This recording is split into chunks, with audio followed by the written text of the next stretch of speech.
Welcome back po sa aking munting channel, Mr. Ukol. Nandito na naman po ang inyong lingkod para magbigay ng tips at giya para naman po sa araw ng linggo, June 9, 2024. Same rating system pa rin tayo, rating based handicap system race.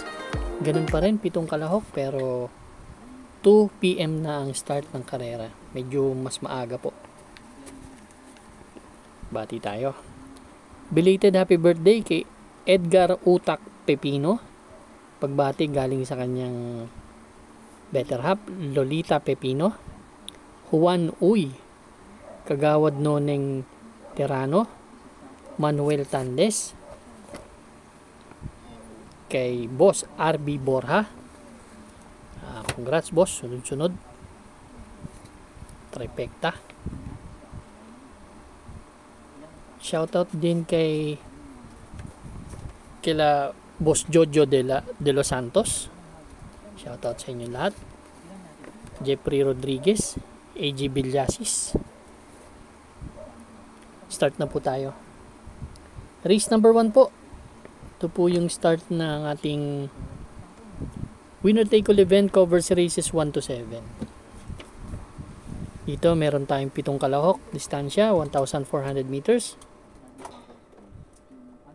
3-year-old and above maiden race to. Itong karera na to. Dito ang first choice ko yung number 1, si Amor My Love. Actually si Amor My Love sa maiden stakes race tumakbo to. At may dalawang 127.5 to sa 1,400 meters na tinala si Amor My Love last December. Medyo matagal na. Then nagtrangko yan last May 28 sa Milya, 147.5. Tingin ko may slight edge. Huwag lang maninibago pero maganda naman yung tinakbo.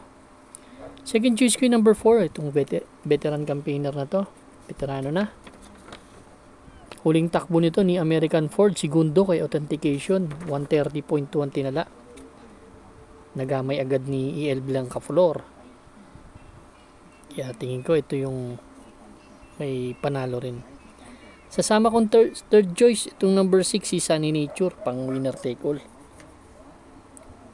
Medyo nasa harapan kasi ito eh. Veterano na rin sa laban. Kamakachamba. Kaya race number 1 po, ang first choice, number 1, Amor My Love. Second choice, number 4, American Ford. Third choice, number 6, Sunny Nature. Good luck po.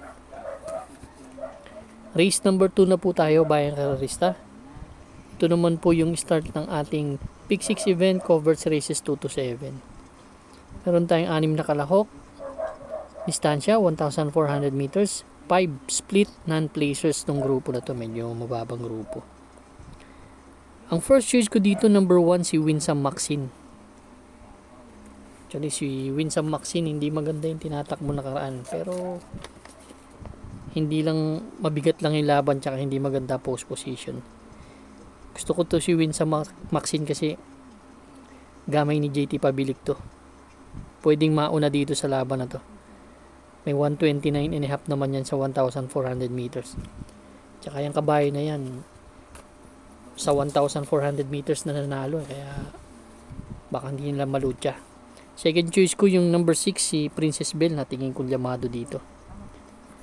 Si Princess Belle, huling takbo, medyo kaila advance party, mataas ang grupong tinakbuhan, kaila Arimunding-Munding, nagtala ng 130.8 sa 1,400 meters. Pwedeng dirimating kabayo to eh. Kaya race number 2, ang first choice ko, number 1, Winsome Maxine. Second choice, number 6, Princess Belle. Good luck po. Race number 3 na po tayo, bayang karerista. Ito naman po yung start ng ating Pick 5 event. Covers races 3 to 7. 6 entries, distansya, 1,400 meters. 11 to 15 split, itong grupo na to. Ito naman ang first choice ko, yung galing sa panalo at napupuntong kabayo, itong number 5, si Piece of Cake. Huling takbo nito last June 1. Nagtala ng 129. Tinalo nito si Sundance. 27 medya din natin. Medyo nasa condition tong kabayo na to. Kaya yan ang first choice ko. Second choice ko yung number 6, si Moon Island. Nakita ko pwedeng siya yung mauna. Ito galing sa 16 to 21 split tong kabayo na to. Huling takbo nito panlima dun kila Diamond Story, Stand in Faith, kila Thriller. Same rider sasakay pero tingin ko pag laban to may panalo to. Kaya race number 3 ang first choice ko, number 5 Piece of Cake. Second choice number 6 Moon Island. Good luck po. Race number 4 na po tayo bayang kararista. Ito naman po yung ating start ng Pick 4 event, covers races 4 to 7. 6 entries ulit. Distansya 1,400 meters. 6 to 10 split naman tong grupo na to. First choice ko si Heavyweight. Actually si Heavyweight, pangalawang takbo niya na sa 6 to 10 split. Galing sa 11 to 15 to eh. Huling takbo nito last June 1. Panlima dumating kila Antonio De La Mugis tsaka Blue Thunder. Tingin ko malaki ang panalo nito. Second choice ko yung number 4, si Iikot Lang. Ito si Iikot Lang, huling takbo. Pang-apat dumating kila Piece of Cake Sundance, nagtala ng 1.30. Yung maganda yung tinakbo nakaraan.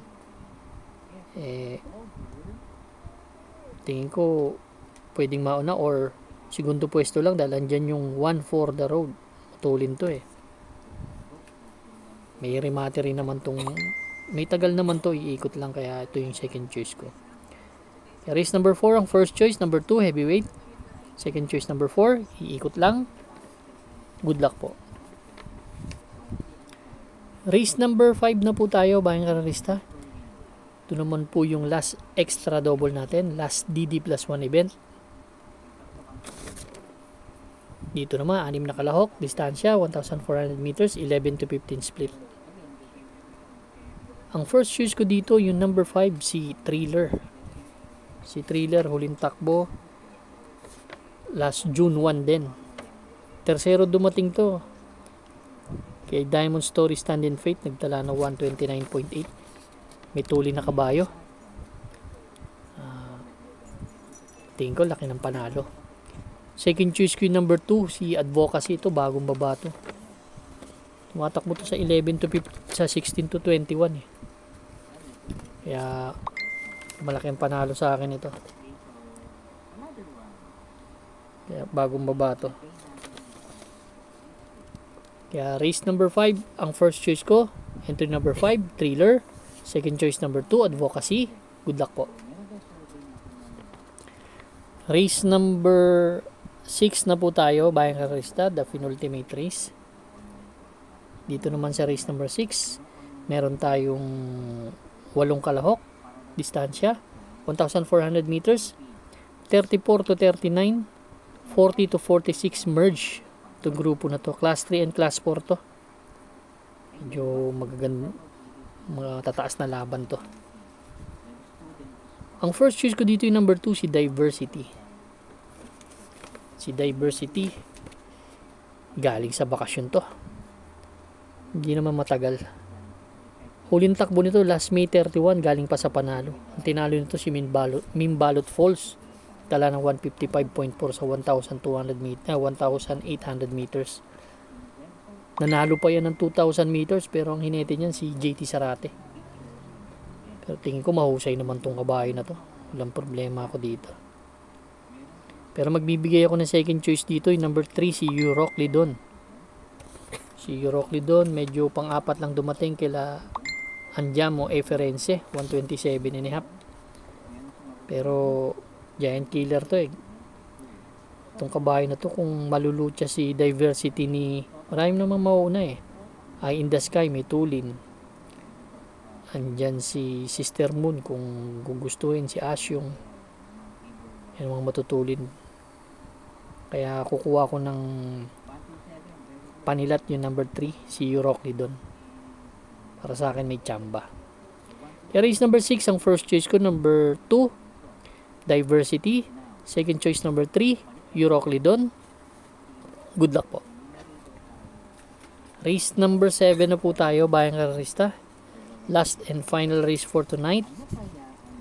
Dito naman sa race number 7, meron tayong siyam na kalahok but 18 betting options lang. 1,400 meters distansya, 22 to 27 split na grupo. Dito ang gusto ko yung number 8 na si King James. Si King James naman, mataas ang grupo nito. Actually si King James sasali po ito ng second leg. Tatakbo to ng second leg, Triple Crown doon kay Lagos. Kaya hinahanda to. Tingin ko ang dami naman trangko nito eh.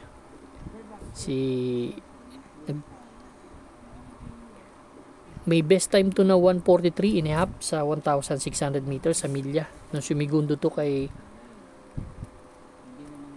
morning after the late F8 Wason Pahinete nun. Kaya tingin ko si Ghost din ang tinalo sa datingan nito nun eh.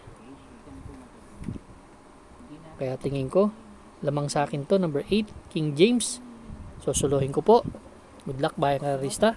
Maraming salamat po sa walang sawang pagtangkilik sa aking munting channel. Good luck and stay safe.